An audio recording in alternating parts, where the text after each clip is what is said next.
Assalamualaikum warahmatullahi wabarakatuh. Perkenalkan, nama saya Amjad Yuska Imansyah dari Program Studi Agribisnis Fakultas Pertanian Universitas Bengkulu. Pada video sebelumnya, kita telah menyiapkan data dan mengenal cara pengoperasian aplikasi Sajam. Pada video kali ini, kita akan melakukan analisis regresi sederhana dan analisis regresi berganda. Kali ini kita akan menganalisis tentang faktor-faktor yang mempengaruhi produksi kedelai di Kecamatan Berbak. Baiklah, pada percobaan pertama ini kita akan menganalisis regresi linear sederhana dengan teknik matriks. Di sini kita membutuhkan satu variabel terikat dan satu variabel bebas. Variabel terikatnya di sini adalah jumlah produksi, dan untuk variabel bebasnya kita pilih salah satu saja. Di sini saya mengambil contoh variabel bebas X1, yaitu jumlah benih. Untuk melakukan analisis ini, kita harus menyiapkan hipotesis terlebih dahulu. Hipotesis itu ada dua, yaitu hipotesis deskriptif dan hipotesis statistik. Hipotesis deskriptifnya adalah diduga variabel jumlah benih berpengaruh terhadap total produksi kedelai. Dan untuk hipotesis statistiknya yaitu jika T hitung kurang dari T tabel, maka terima HO dan tolak H1. Artinya, variabel tersebut tidak berpengaruh terhadap total produksi kedelai. Selanjutnya, jika nilai T hitung lebih besar dari T tabel, maka tolak H0 dan terima H1. Artinya, variabel tersebut berpengaruh terhadap total produksi kedelai. Baiklah, langsung kita buka saja aplikasinya. Kemudian, pada kolom editor, kita masukkan instruksinya.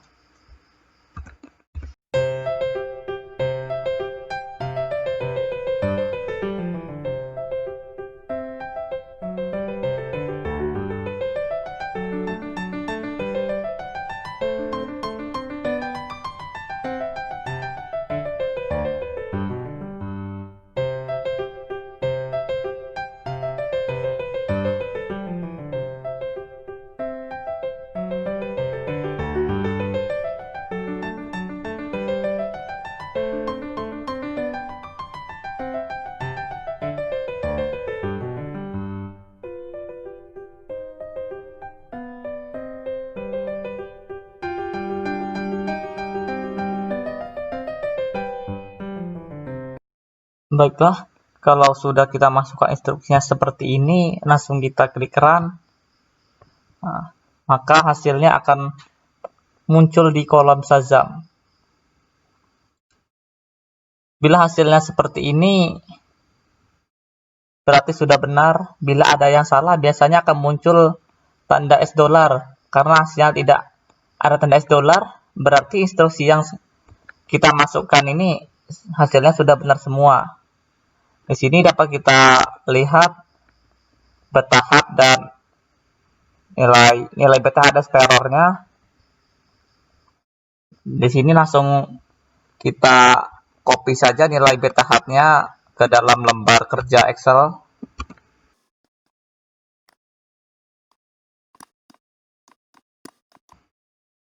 Kemudian nilai sterornya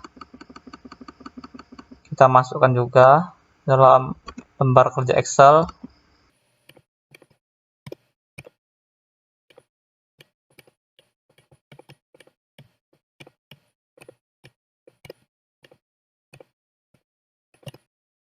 Nah, di sini kita tulis beta dan di sini kita tulis standar error.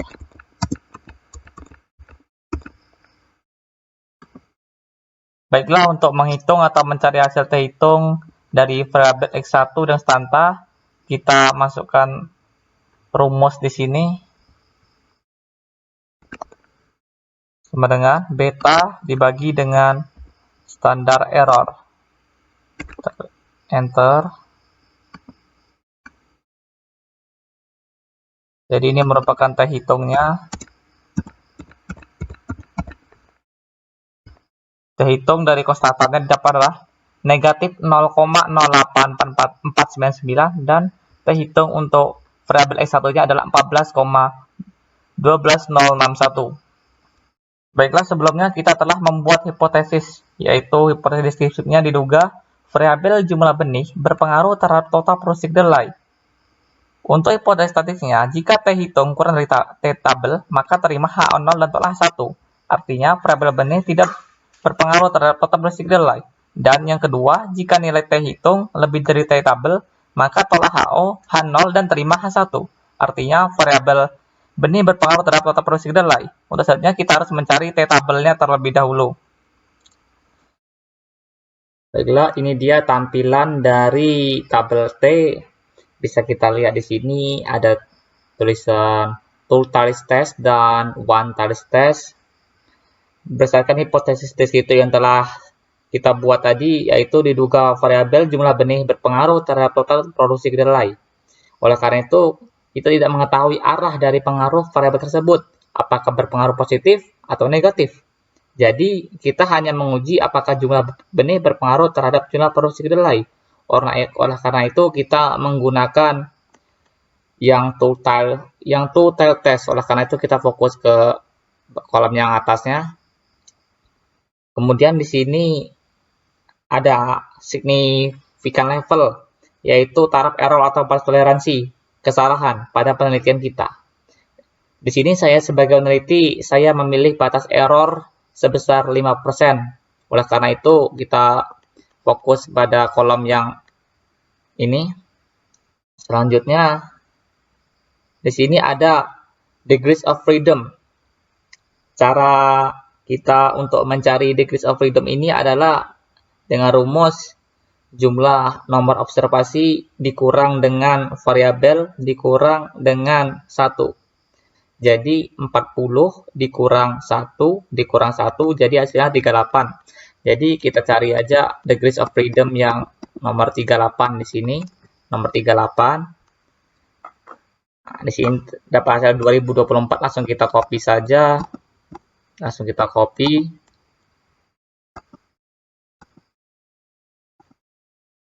Dan kita masukkan ke sini. Ini dia T tabelnya. Jadi berdasarkan hipotesis yang telah kita buat tadi, kita bisa ambil kesimpulan di sini dengan membandingkan T hitung dengan T tabel. Jadi di sini hasilnya didapat bahwa nilai T hitung variabel X1 lebih besar daripada nilai T tabel. Maka tolak HO dan terima H1. Artinya di sini variabel benih berpengaruh terhadap total produksi kedelai. Jadi variabel benih ini berpengaruh terhadap produksi kedelai di Kecamatan Berbak. Yang berarti apabila jumlah benih semakin besar, maka semakin besar pula jumlah produksi padi yang akan diperoleh dan sebaliknya.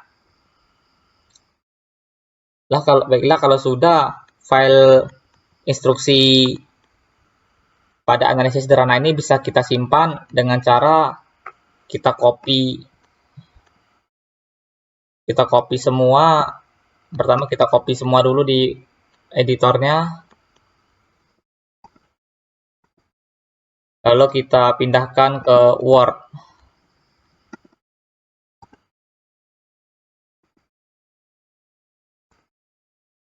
Selanjutnya hasilnya kita pindahkan juga.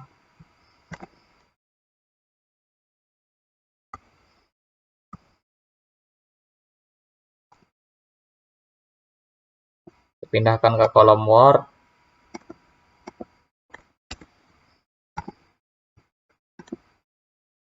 Kalau sudah seperti ini, langsung kita simpan saja di folder yang kita inginkan.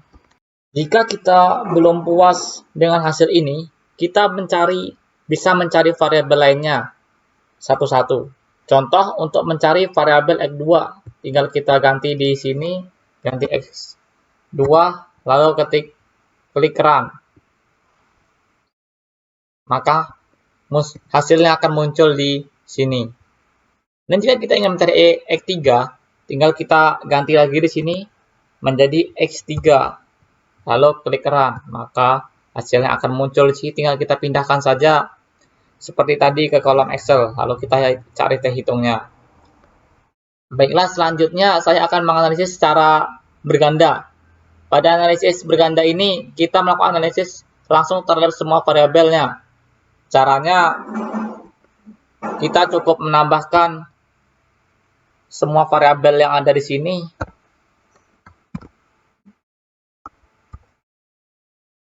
X2, X3, X4, X5, X6,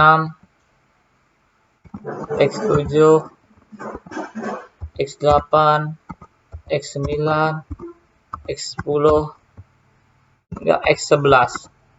Kalau sudah semua variabel kita masukkan, kemudian di bagian matrix Tuhat ini kita ganti dengan 28. Ini merupakan nilai degrees of freedom-nya. Cara mencarinya menggunakan rumus N kurang K kurang 1. Jadi, jumlah sampel saya adalah 40, dikurang jumlah variabel 11, dikurang 1. Jadi hasilnya 28. Kalau sudah kita masukkan semua seperti ini, lalu kita klik run, maka hasilnya akan muncul di kolom Shazam seperti ini. Kalau sudah, tinggal kita copy saja BTH dan terornya, kita copy satu-satu, masukkan ke dalam lembar kerja Excel,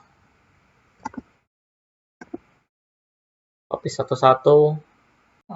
Dan untuk mempercepat waktu, saya sudah menyiapkan tadi, saya sudah mengopi semuanya. Nah, ini dia, tampilannya akan seperti ini.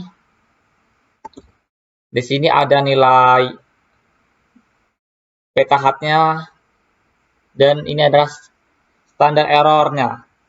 Nah, untuk mencari T hitung, caranya adalah dengan membagi nilai beta hat dengan standar error. Langsung kita bagi saja.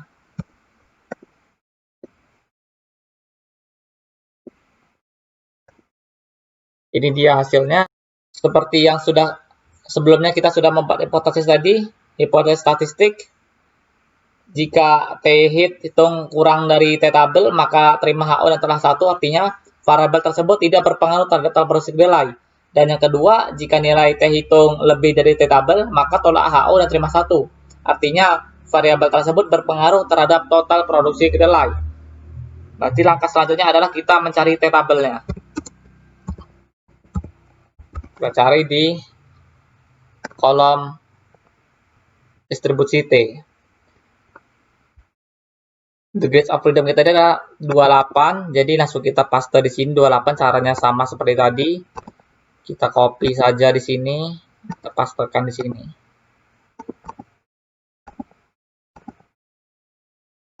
Nah, kalau sudah seperti ini, tinggal kita bandingkan saja T hitung dengan T tabel tadi.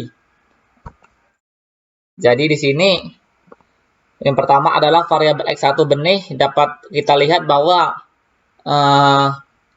T hitung dari variabel benih ini lebih besar daripada T tabel, daripada nilai T tabel.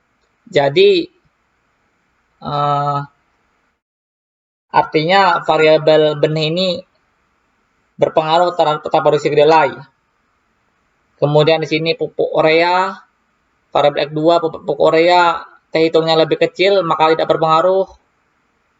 Pupuk SP36, T hitungnya lebih kecil daripada T tabel, tidak berpengaruh. KCL tidak berpengaruh, DCS tidak berpengaruh, dan di sini Fokker. Nah, dapat kita lihat di sini Fokkernya, nilai T hitung Fokker lebih besar daripada nilai T tabel. Maka dapat sesuai hipotesis setelah kita buat tadi, dapat diambil kesimpulan bahwa karena T hitung Fokker ini, variabel Fokker ini lebih besar daripada T tabel, maka tolak HO dan terima H1, artinya variabel Fokker ini berpengaruh terhadap total produksi kedelai. Untuk variabel selanjutnya di sini, T hitungnya lebih kecil semua daripada T tabel, maka tidak ada berpengaruh.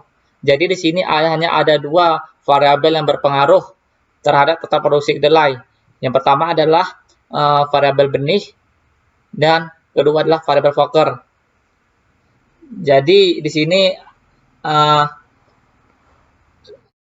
variabel benih berpengaruh terhadap produksi kedelai, artinya Apabila jumlah benih semakin besar, maka semakin besar pula jumlah produksi kedelai yang akan diperoleh dan sebaliknya. Nah, begitu pula pada variabel Fokker ini, karena dia berpengaruh, maka semakin besar Fokker yang digunakan, maka semakin besar pula total produksi yang akan didapatkan. Demikianlah yang dapat saya sampaikan. Kurang lebih saya mohon maaf. Saya akhiri. Wassalamualaikum warahmatullahi wabarakatuh.